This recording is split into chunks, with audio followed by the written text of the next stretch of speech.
This is The Scoop for Friday. I'm Sean Canan with the WMNF News headlines. President Trump has signed an executive order calling for the dismantling of the Education Department. WMNF's Caitlin Serafin reports this comes after nearly half of the department was fired. The Department of Education is responsible for things like funding public school programs, education research, grants that assist college students, and more in order to ensure equal access to education. Title I, one of its largest programs, funds school districts and supports low-income students and students with disabilities. Many education advocates are critical of the layoffs. We are seeing the fall of democracy, and we need to step up to the plate. Duval County State Representative Angie Nixon is also Executive Director of Florida for All. I think it's important to know that many of the staff who were laid off actually helped support the more than 423,000 or so students with disabilities and more than 1.5 million students in Florida. While on the campaign trail, President Trump vowed to dismantle the Education Department because he believes it's wasteful.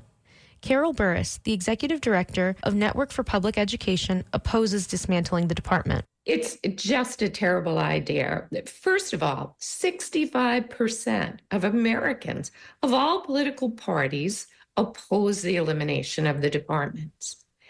And that's because Americans recognize the essential role that the department has played in safeguarding our students.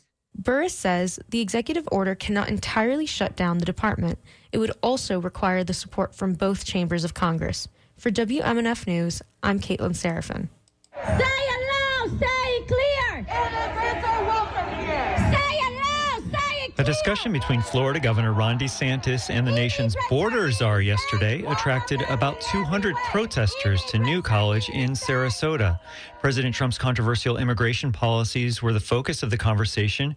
DeSantis and border czar Tom Homan talked about the administration's push to arrest and deport people without legal documentation. Protester Katie Danessy Samet says she's angry about what's happening in Florida and across the country. But more than anything, I'm sick of watching elected officials that are supposed to be here to represent an entire community capitalize on putting the targets on back of marginalized communities. You know, the America that I believed in when I grew up was an America that would defend those communities. Florida is taking a lead in implementing the administration's hardline immigration policies. It has more local law enforcement agencies helping federal immigration agents detain people than any other state.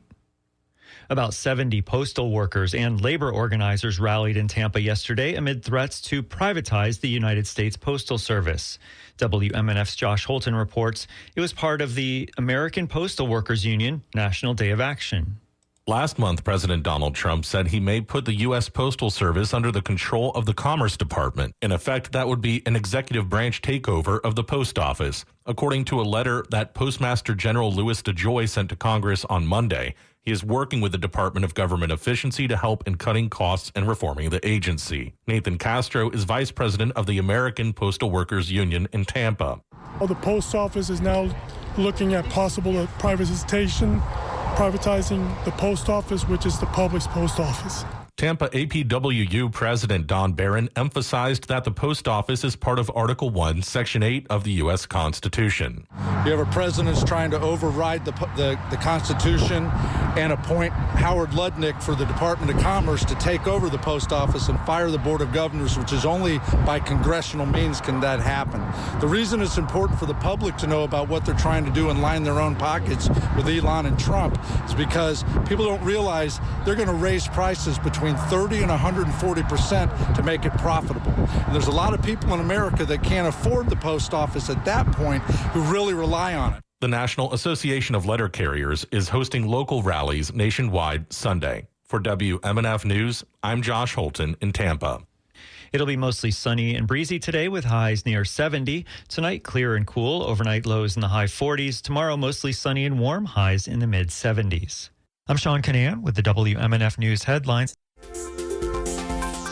This is The Scoop, recorded at WMNF Tampa.